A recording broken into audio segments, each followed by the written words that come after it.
Jesus Cristo fundou a igreja, a sua igreja,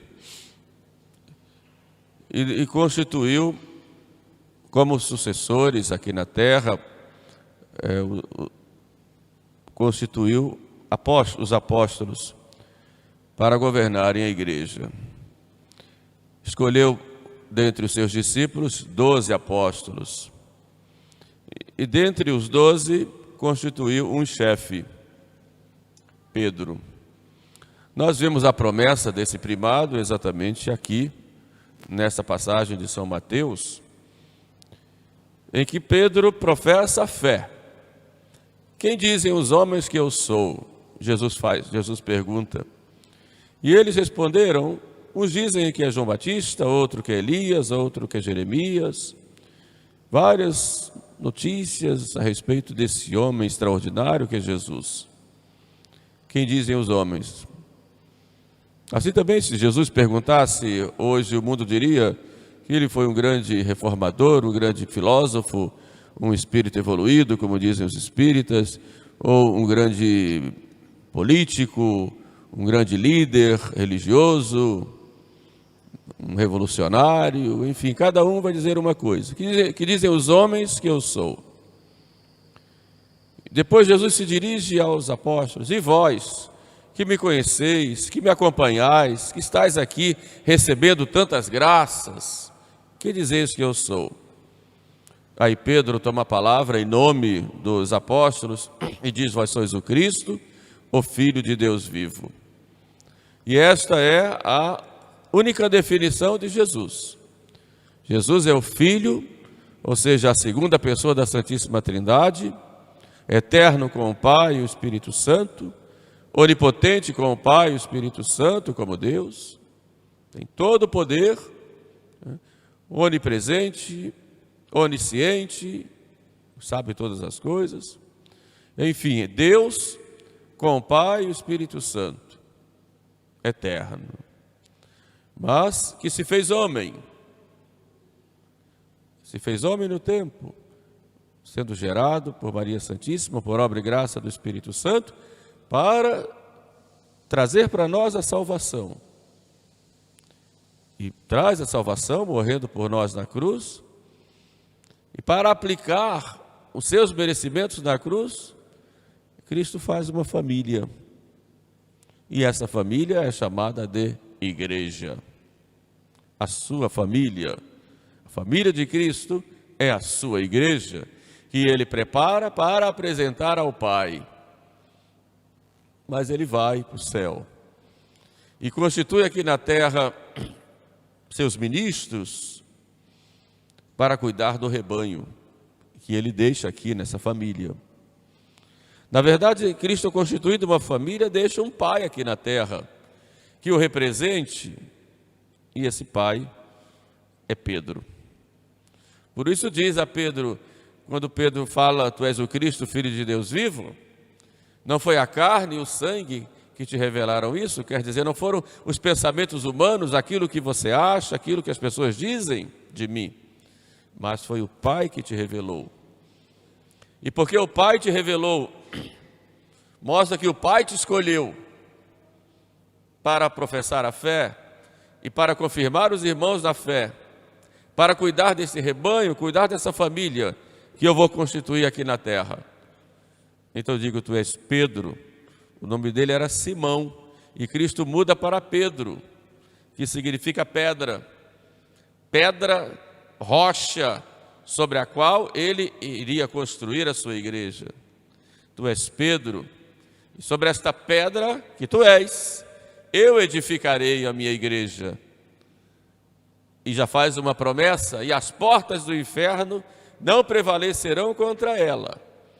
E quando Cristo diz que as portas do inferno não vão prevalecer contra a igreja, significa que as portas do inferno iriam tentar prevalecer, iriam investir todas as suas forças para destruir a igreja, para dominar a igreja. E destruir, se não destruir, dominar, com as suas ideias, com suas facetas, com suas investidas, por fora e por dentro. mas Cristo promete, e as portas do inferno não prevalecerão contra ela. E logo em seguida promete a Pedro: e eu te darei as chaves do reino dos céus. Tudo que ligares na terra será ligado nos céus, e o que desligares na terra será desligado nos céus. E dar as chaves para alguém, no tempo de Jesus, significava dar toda a administração, a tal ponto que aquele que recebia a chave tinha todo o poder, como se fosse o próprio dono da casa. Então, quando dou a chave, eu dou todo o poder, como se fosse a minha presença lá. Ou seja, o que você fizer está feito, eu confirmo, porque sou eu que estarei fazendo em você. Eu te darei as chaves. Tudo que ligares na terra, tudo que fizeres na terra em prol dessa família, para cuidar dessa família, eu confirmo. Tudo que ligares na terra será ligado nos céus. Evidente essa ligar e desligar dentro da própria missão de Cristo de salvar as almas. No que diz respeito à fé, no que diz respeito à moral, tudo o que ligares na terra será ligado nos céus. E o que desligares na terra será desligado também nos céus. Essa promessa que Jesus faz a Pedro. Pedro que depois terminou negando Jesus, mas Jesus depois confirma, porque Pedro nega pelo lado humano, mas a missão que ele tem não é humana, uma missão divina que ele como homem vai desempenhar. Por isso, depois da ressurreição, depois que Pedro negou e se arrependeu e chorou o seu pecado, Cristo então pede a ele uma profissão de amor.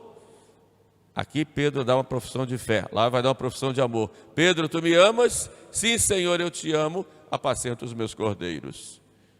Tu me amas, Pedro? Sim, Senhor, tu sabes que eu te amo, apacenta as minhas ovelhas.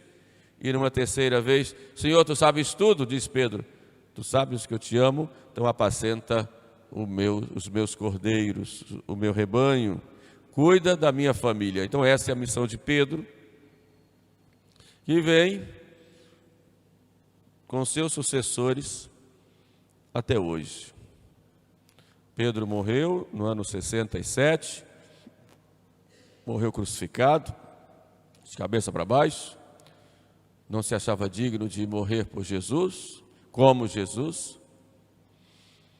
Depois sucedeu Pedro Lino, como bispo de Roma, e todo bispo de Roma é chefe da igreja.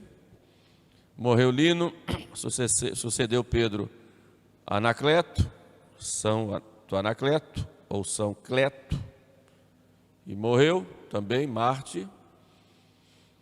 E ali pelo ano de 92, se tornou chefe da igreja São Clemente. Foi o terceiro papa, aliás, o quarto papa, o terceiro sucessor de como chefe de Roma.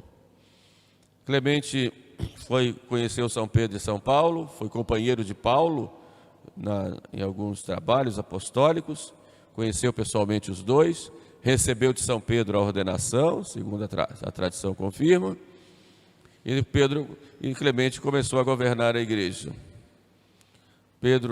Clemente foi quem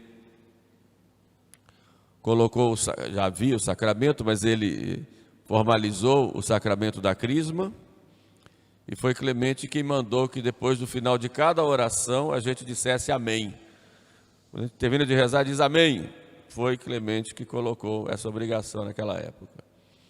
Governou a igreja numa época difícil, de muitas perseguições, mas desempenhava a sua função de papa, sobretudo para confirmar os cristãos na unidade. Queria os cristãos unidos. Então havia em Corinto uma confusão lá na igreja de Corinto, porque os mais novos chegaram a depor dos cargos os presbíteros mais velhos, e Clemente soube e mandou uma carta muito firme, muito contundente, dizendo que eles tinham que respeitar os presbíteros mais velhos e tinham que que criar a unidade, viver a unidade lá na igreja de Corinto, dá umas correções, fala da fé necessária, fala da caridade também que é necessário ter entre nós, e trabalha muito pela unidade e pela paz, já naquelas circunstâncias. Depois ele foi denunciado como cristão, foi preso, foi levado para onde hoje é aquela região da Rússia, mais a parte ocidental, a trabalhos forçados. Lá ele converteu muita gente, inclusive com milagres, e depois então foi condenado à morte lá. E condenado à morte, amarraram uma espécie de ferro no pescoço dele e jogaram no Mar Negro, e ele morre lá no mar. Mas milagrosamente o seu corpo vem à tona pelas ondas, os cristãos recolhem e guardam e protegem lá os restos mortais dele. E depois então, séculos depois, os restos mortais foram transportados para Roma e estão lá na necrópole vaticana, no subsolo da Basílica de São Pedro, está lá o corpo de São Clemente Romano. Assim é a nossa igreja, tem toda essa história, né, que vem de Cristo, passa pelos apóstolos, até os dias de hoje. Nossa igreja tem 2000 anos, a igreja católica tem toda essa riqueza, né, de ritos, de histórias, de símbolos e, sobretudo, de doutrina. Então, vendo Clemente, nós nos garantimos, a nossa doutrina vem dos apóstolos até os dias de hoje, com toda essa sucessão, né, que a gente chama de sucessão apostólica. Isso nos deve levar a uma grande gratidão a Deus por nós sermos católicos e conhecermos a igreja, podemos participar dessa igreja, que não se resume na nossa capela ou na nossa paróquia, mas tem uma dimensão muito grande, né? É uma grande família criada por Cristo, com tanta gente até os dias de hoje e até o fim do mundo, né? Apesar das perseguições, a igreja pode sofrer muito, pode ficar pequenininha, né? Mas a igreja nunca vai acabar, né? Porque as portas do inferno não prevalecerão, porque quem cuida da igreja é Jesus, como um sacramento de salvação. Por isso hoje nós rezamos pela Santa Igreja, rezamos pelo Papa, pelos nossos bispos e agradecemos a Deus. Senhor, muito obrigado, porque eu sou católico, eu estou na tua igreja, essa grande igreja, que tem toda essa riqueza histórica, que tem toda essa doutrina e me dá todos os meios para a minha salvação. Então, que São Clemente interceda por nós. Amém.